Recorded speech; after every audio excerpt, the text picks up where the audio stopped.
delight for me. Land spreading out so far and wide. Keep Manhattan, just give me that countryside. New York is where I'd rather stay. I get allergic smelling hay. I just adore a penthouse view. Darling, I love you, but give me Park Avenue. The chores. The stores. Fresh air. Times Square. You are my wife. Goodbye, city life. Green Acres, we are there.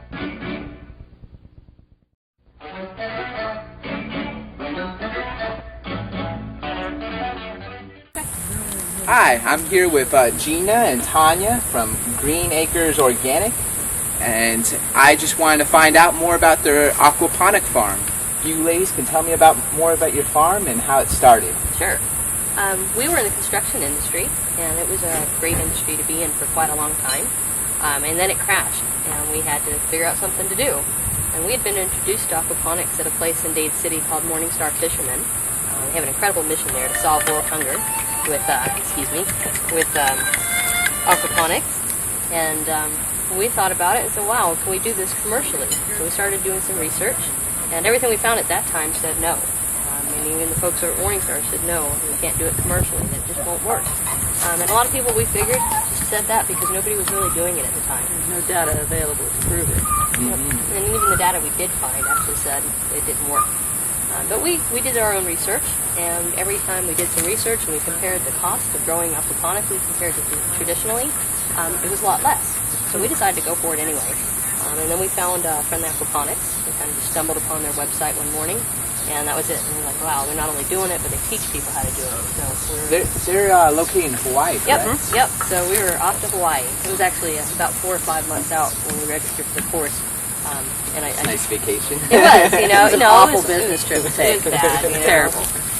But somebody had to do it. So we went and took Friendly's course. We've since become their first mainland affiliate, so we offer their trainings here as well. Because we came back and we not only said we wanted to do it, obviously, but we wanted to share it with as many people as we could, make it more accessible. Yeah, most definitely.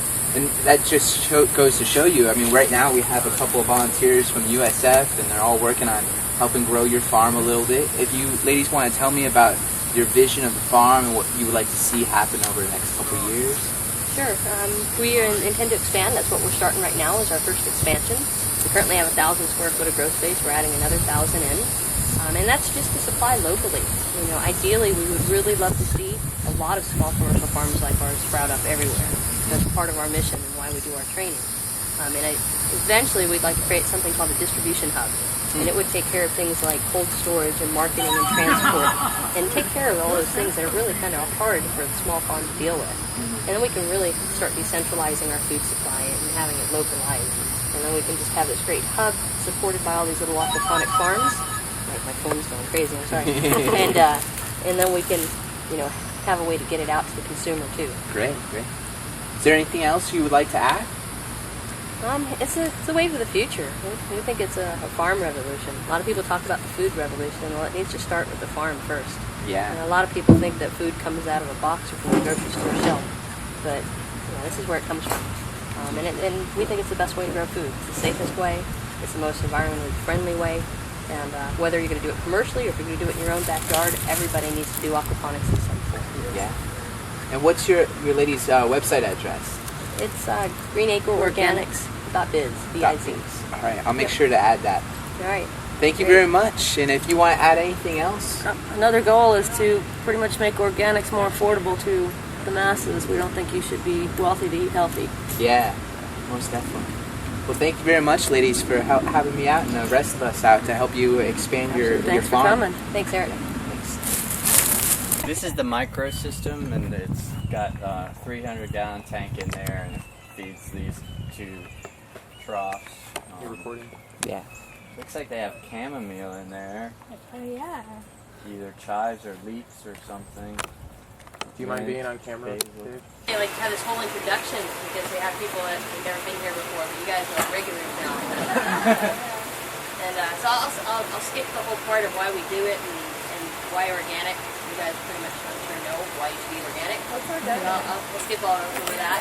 It's the usual for people that come and I throw out, statistics like 67 chemicals in celery and watch them all go. I just had that for my lunch yesterday. Yeah, don't eat it. It's bad. So we'll skip all that stuff. We'll tell you how this all works. We have a commercial-sized aquaponic system, about 1,000 square feet of grow space. We have a 1,000-gallon rearing tank with about 380 pounds of tilapia in here. The way it works is it originates at the highest point in the system. There's 4 150-gallon nursery tanks back here. The reason we have 4 different tanks is that when tilapia are small, they'll eat each other. So we have to segregate them out as they grow in size. Our nursery system, or our hatchery, is right over there in our breeding tank. We've had it together. We actually took it apart to make some modifications to it. And the little tank has about 300 to 400 little fingerlings in them, about a ½ inch big. When they're that small, they will not survive in an aquaponic system. They actually will thrive in a green water or algae-filled tank. That's why we have that algae going on over there. They're about at the size that we can pull them out and we can put them into our first nursery tank. We'll do that every 3 to 4 weeks. And what will happen is after a 3 to 4 month period of harvesting out these fry, the largest ones will be big enough now to go into our grow-out tank. And they'll come in here and they'll grow out with the other big guys. The reason we have our tanks staged in a downhill fashion is that our water moves all by gravity flow. It all flows downhill. We don't have any power moving our water until the very end point where it gets returned to this first tank. So it flows downhill through our nursery tanks and then it comes to our rearing tank. We have aeration, which is in the form of air stones. Big 6-inch diffusers are air stones. The reason we have them all the way around the tanks for a couple different reasons.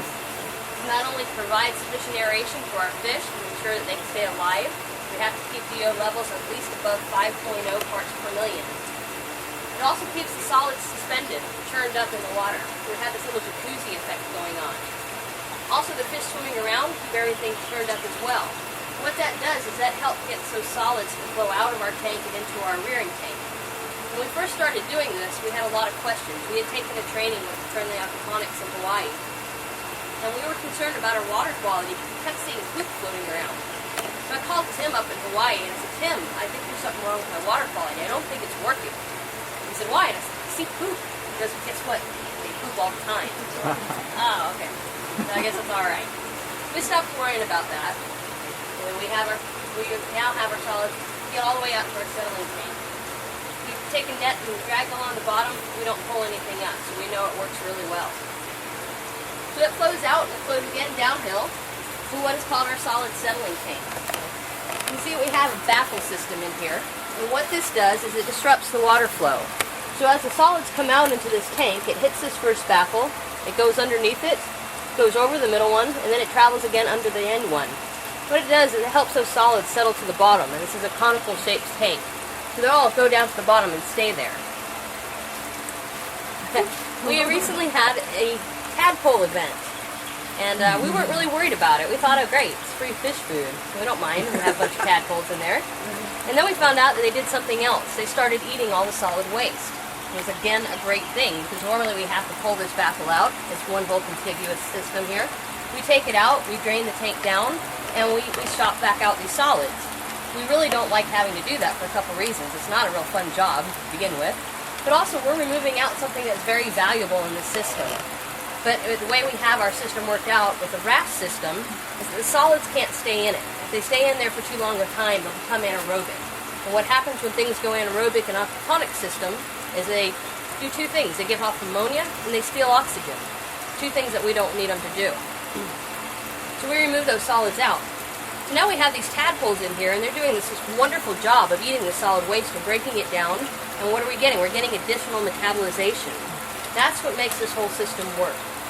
The first product that comes out of the fish via solid waste and their liquid waste, as well as what they respirate out through their gills, is ammonia. So ammonia now gets converted over to what's called a nitrite. Then it gets converted over to what's called a nitrate. A nitrate is the most usable form of nitrogen that plants can take up. So we like the fact that these tadpoles are metabolizing this, so we're getting additional metabolization. It's breaking down a second time. We're getting more nutrient levels. That was a great thing. except for the fact we didn't take into consideration that now something very small is eating something and making even smaller poop.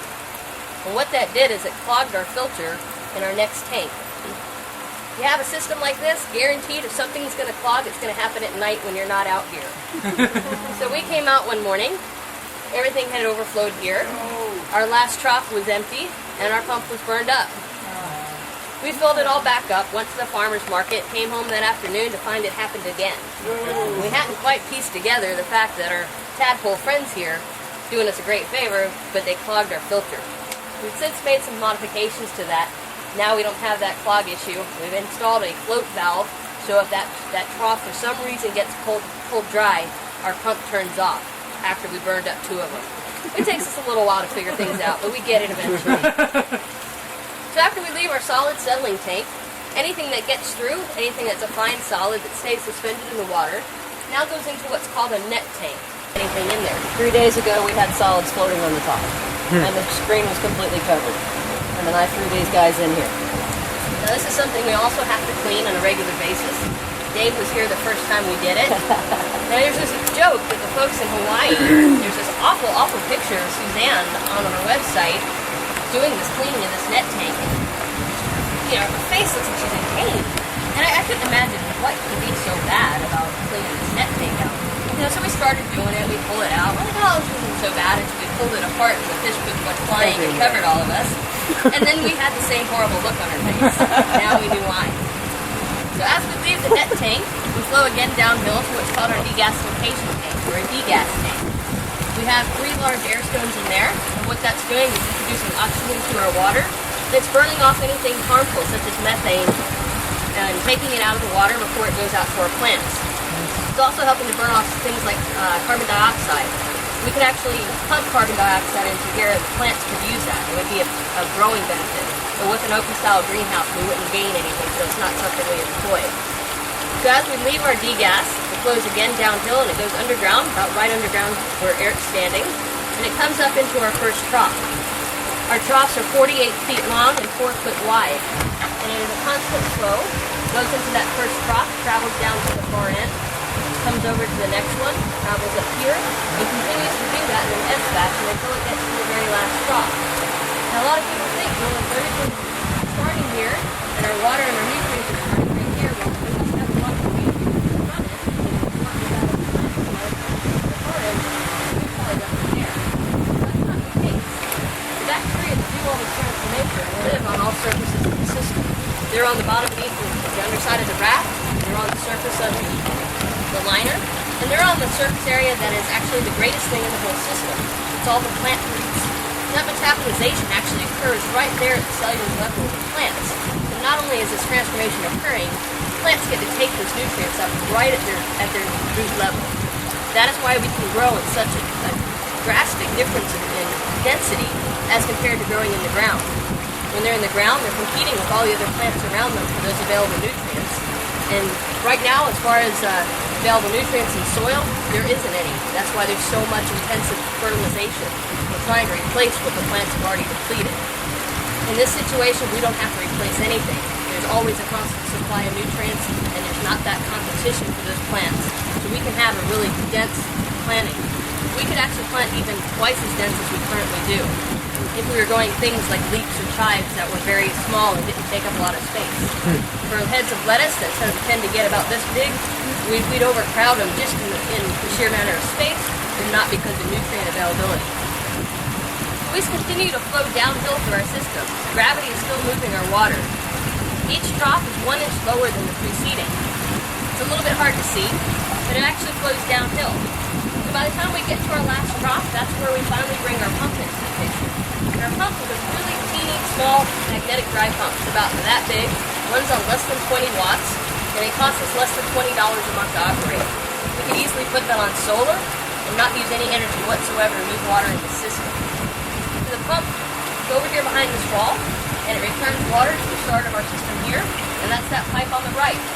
That's the closed loop. We never add any chemicals to our system. The only thing that's introduced to it is fish feed, sometimes chelated iron. We'll start seeing some yellowish growth in our plants. And then sometimes we have to add what's called calcium carbonate. It's a buffer if our pH goes down. That's essentially crushed coral. There's never any pesticides, no fertilizers, or anything ever added to the system. And we like to say we have the best certifying agency in the world. Those guys right there. If I introduce a chemical to the system, I kill my fish. The thing that generates my growth is my fish, so we would never compromise that. So as far as getting organic certification, they say I don't need it. My clients also say I don't need it, and they don't want to pay for it. So we're more than happy not to get it, and just to get a really good community awareness and educate our consumer about what we do and why this food's so good for them. It's organic, better than organic, nothing in it. A lot of folks don't know that most organic has an allowable amount of chemicals. It's not a lot, but it's still there. We like to call this pure, unadulterated food. That's why it tastes better. There's nothing masking it other than the pureness of the food itself. We also have aeration. We talked about that a bit here through these vinyl tubes and our air stones. We also have aeration going through our plant troughs. That PVC line running down the side, the 3/4 inch, is delivering air to our plants as well. A lot of people think that if you have a raft system and your roots are suspended in water, that they'll rot. That's absolutely the case when you have warmer water temps. In cooler water temps, it carries more dissolved oxygen, and you tend not to have that aeration. Being we're in Florida, we knew we would get into warmer water temps. We have it right now about 76, 77. We're actually really happy with that water temp. But we thought we might get into the 80s. We thought it would be very critical to have aeration. We had done some research on it. There wasn't a whole lot of research and data known for aquaponic growing, but we researched hydroponic growing as well. And we read that if you could get as much as 100% saturation of oxygen in your water, you had phenomenal growth. So we did a little test. It was an accident. We had started out with some really small air stones in our troughs, ran out, we had to go into 6-inch air stones in the last trough. A few days later, we had a noticeable difference in growth where the 6-inch air stones were as opposed to the small ones. So we converted those all over. We have a regenerative blower is what's supplying our air for our system, and it runs at about 570 watts. We actually just changed it over. We had 2 different blowers that were plumbed in line, and they were running at about 1100 watts. We've since gone to a larger blower, has less water stream to the line, and more output. Again, minimal electrical consumption. We run at about $80 a month to run this whole system, including our fans and anything else we do up here. That's why it's great. Incredible application in third world countries. Minimal electric consumption, minimal inputs. Probably the biggest challenge that a third world country might face if they're in a place with lack of water is replenishing the water that leads to evaporation or respiration of the plants. So that would be something where you'd have to do rain catchment, or actually perhaps generate some water with some ground sinks and things of that nature. Right now we add water about once a week. In the winter, once every 2 weeks. Once every 2 weeks. In the winter it was probably once every 4 to 5 weeks. And it's not a whole lot.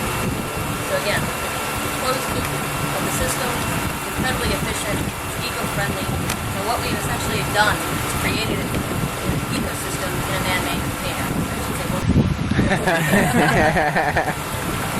We have what we call our seedling table in the back, and that is where our seedlings go after they germinate. We do all of our own germination. We tend to get about 100% germination. I don't know if it's good karma or good luck, but we have really good success with it. We do it all down there in that little shed, so where all the magic begins.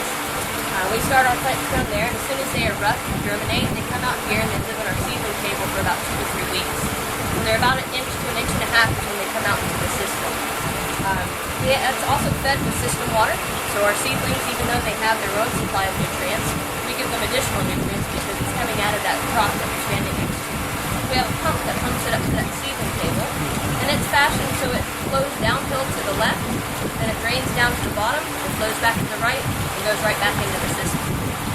So again, minimal energy consumption, small little magnetic drive pump, and that's what makes that all work.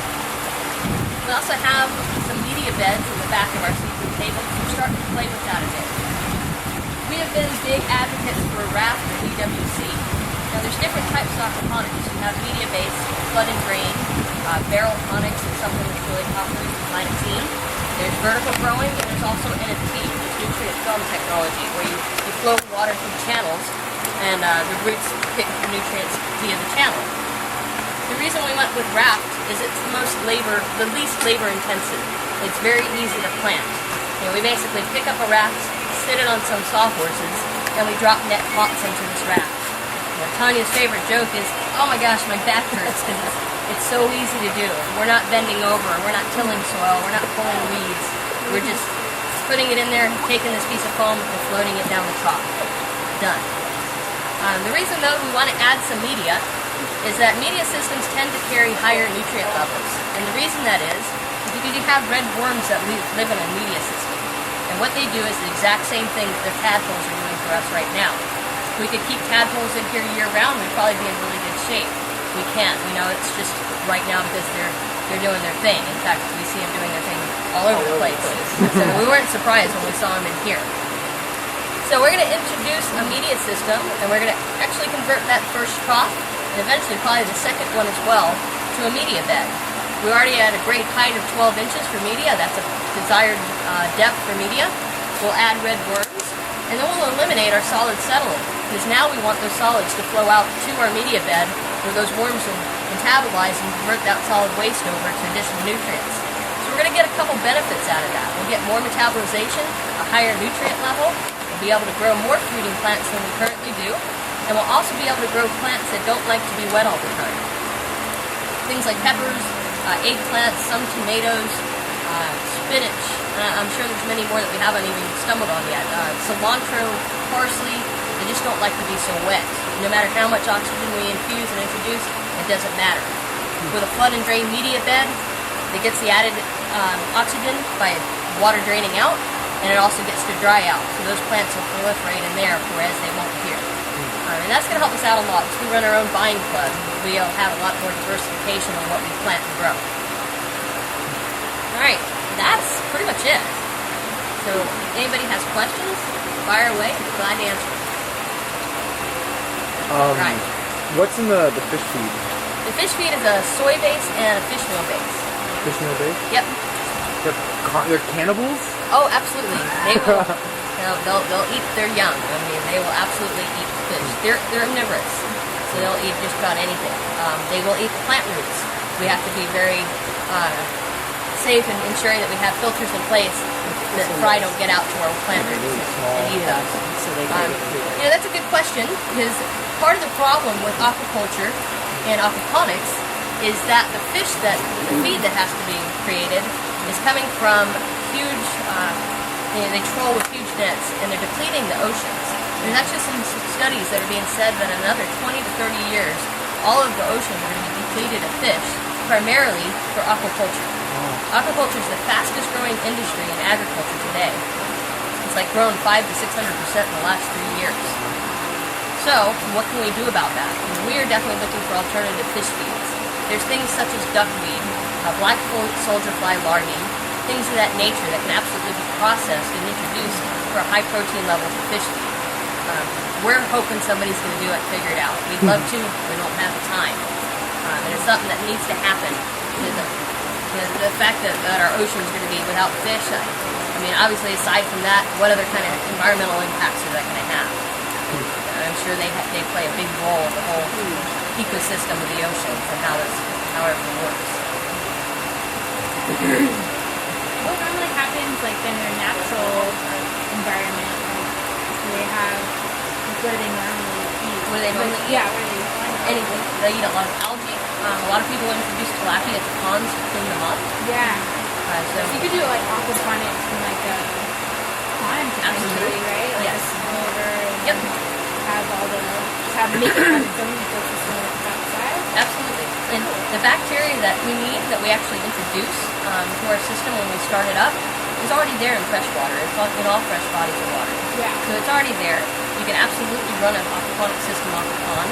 And the only difference would be is instead of pumping at the end of our trough system like we do now up to our tanks, is you would pump from your tank up to your plants.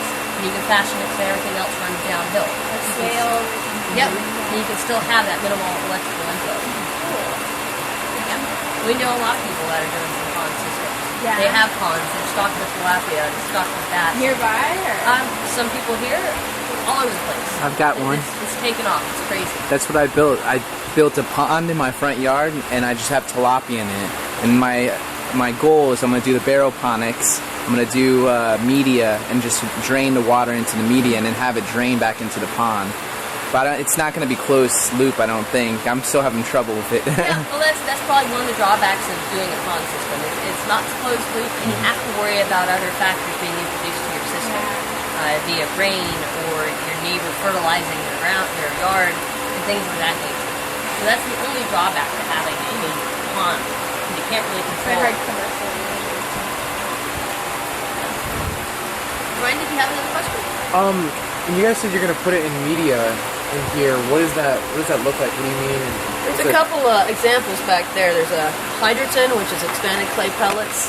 That's the easiest to work with, but it's quite expensive. We have some pea gravel back there. I don't particularly like it. It's heavy. It's hard to work with. We're trying to get a hold of some expanded shale, but we're looking for that for a good price too. So there's quite a few different things. You can grow it in lava rock. You can use, it's just basically more of a sturdy place for the plant roots to grab a hold of, especially the ones that don't like to be so wet. Drier. The other, okay. Yep, exactly. And the other thing about the media system is it has a ton of surface area. Yeah. So again, it's somewhere else for all that bacteria to live. So that's the hydrogen. The reason it's such a great product is it's also it's very porous, so it wicks water up very well. And in a media-based system, you always wick water up to about 2 inches from the very top of the surface, so you don't encourage algae growth.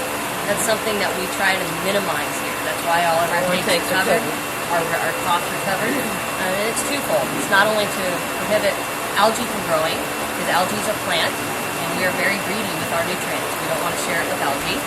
Algae also dies off every 24 to 48 hours. When that happens, it goes anaerobic, steals oxygen, goes off ammonia. So algae in an aquaponic system is not a good thing. The other thing that having light introduced to your system is it kills the nitrifying bacteria. So again, what converts everything and creates the nitrate in our usable fertilizer is very light sensitive. So we keep everything covered up to prohibit that.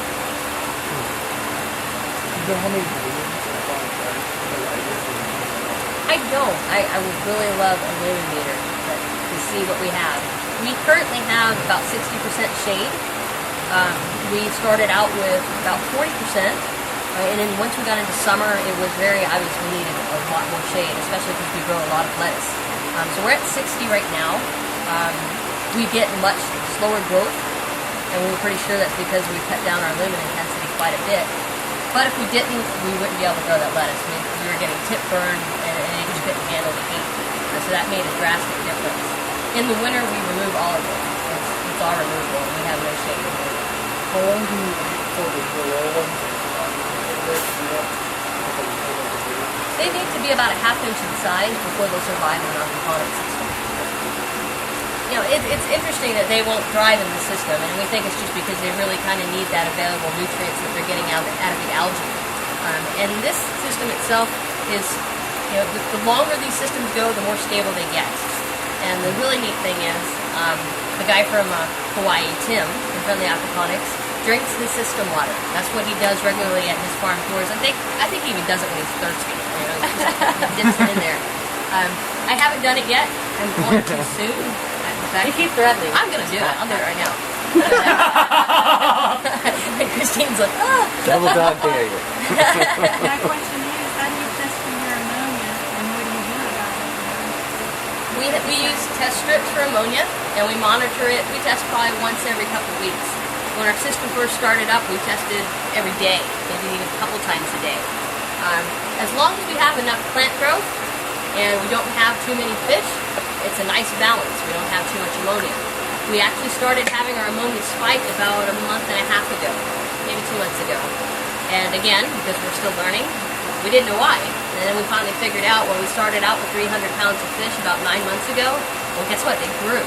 So now those 300 pounds of fish were more like 450 pounds of fish, and they were giving off a lot more ammonia. So a couple things you can do. We can either get rid of some fish. We did. We can add on more grow space, and that's why you guys are here today, because we're adding 1,000 more square feet that way.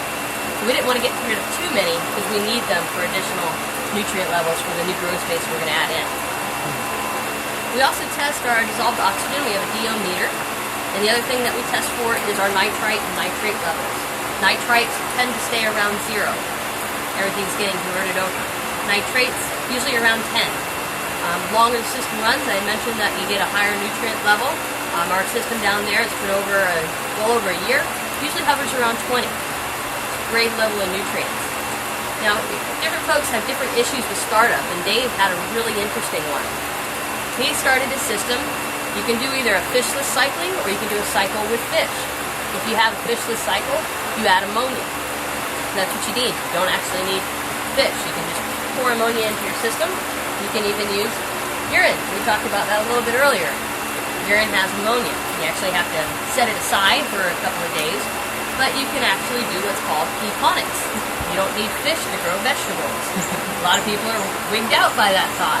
But guess what? If there was not an option and you didn't have fish and you were starving, I think I'd be peeing in some water. Right? It would work. So you would actually collect your urine. You have to set it aside. And don't quote me on this because I haven't done it. But you have to set it aside for a certain amount of time, and then you can introduce it to the system and use it as ammonia. At the beginning, I would enter your fish tank and actually have that conversion occur. I forgot where I was going. Oh, Dave.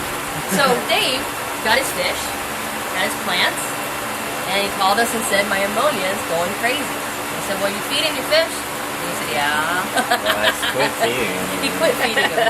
That's probably one of the biggest mistakes most novices make. We did it too. You get so excited because they're eating, and they're eating a lot, and you feed them a lot, and before you know it, you have all this tons of ammonia, and you have to dump your water out and fill it back up. Well, that wasn't Dave's case. So he tested his tap water and found out his tap water had ammonia. Yuck. Why? It's chloramine. They add ammonia and chlorine creates chloramine. So Dave could have started his system with nothing, which essentially you kind of did, didn't you? I added ammonia before I knew I had chlorine. Before you knew that. So you But kind I of cut off dumped your the whole fish tank. system and filled it back up, and I still had ammonia. I couldn't.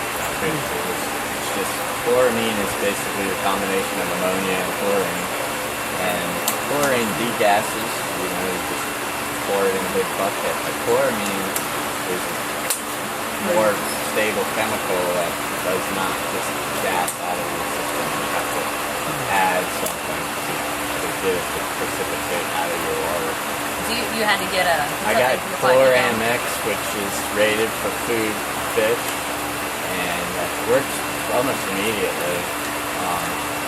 And it's just like an ounce, just a little scoop, like a scooper that you use for Kool-Aid mix or something. That equals about 50 gallons. So, a scoop is 250 gallons. A teaspoon is 50 gallons. So I keep a 50-gallon drum in case I have to add water, which is 1 teaspoon. So if you don't have well water like we do, and you start up an aquaponics system and you live in the city and have city water, you have to dechlorinate your water. And just basically fill it up into a tank, let it sit for a few days. You would definitely turn on your aeration, your pumps, let everything just run, and that chlorine, like Dave said, will just burn off. So if you have to top off your system, which you do regularly, you have to add water because of that respiration and evaporation. You always have to have a containment tank sitting there that's already dechlorinated. You can't just take your hose right out of your tap from the city water and put it into your system because you'll introduce chlorine to your system.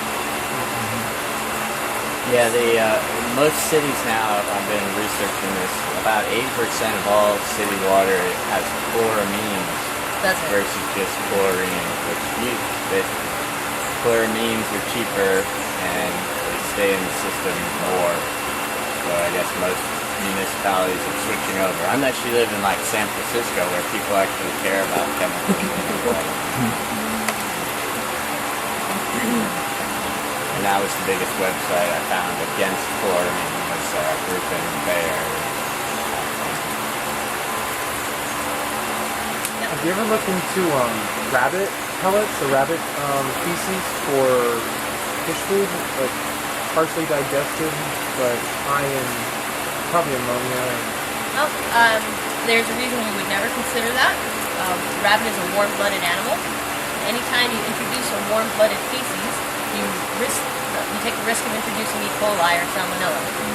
That is the benefit of the fish. They're cold-blooded, and they cannot harbor those harmful pathogens. It's impossible. So when food safety inspectors, when I was telling you the story earlier about Friendly losing their certification because the guy said, "Oh my gosh, it's too close to animal poop." It's not an animal. It's cold-blooded, and you can't harbor those things. So again, that's why we need to go about getting that legislation and those regulations for food safety changed. They don't apply to what we do. And unfortunately, you get somebody that's very narrow-minded and buy the book and say, "Well, that's what it says," and I can't fluctuate from what the law says. But no, we would never introduce anything like that as far as a warm-blooded waste. We knew somebody that introduced some banana peels and compost. They thought they would get more nutrients.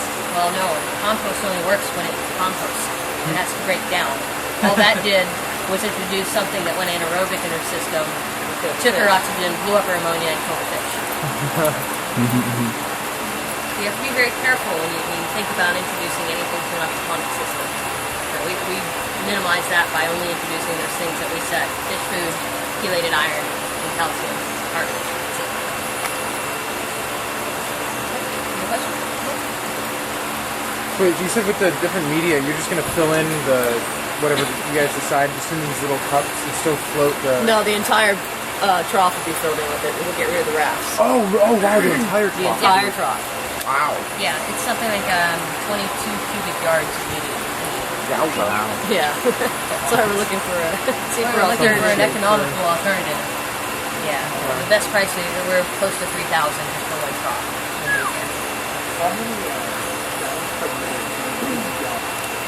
Our gallons per minute, our flow rate is about 14 to 15 gallons per minute. A minimal flow rate is 5. We're actually pushing and flowing more water than we need to. And we're going to actually convert that pump over to a smaller one. We don't need the flow rate. We're almost brimming over right there in that last little tank. And if we slow that flow rate down, that'll drop our water levels just a little bit. So why use the energy that we don't need to? So we're going to switch that over. Total gallons in the system? Actually, we are right about 2,000 just in the fish space and 7,500 out in the top. Close to 10,000 gallons.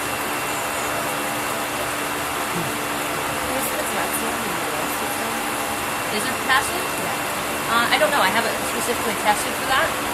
We do have a total dissolved solid meter, a TDS meter, and we tested our well water. It came in at like 25, 26.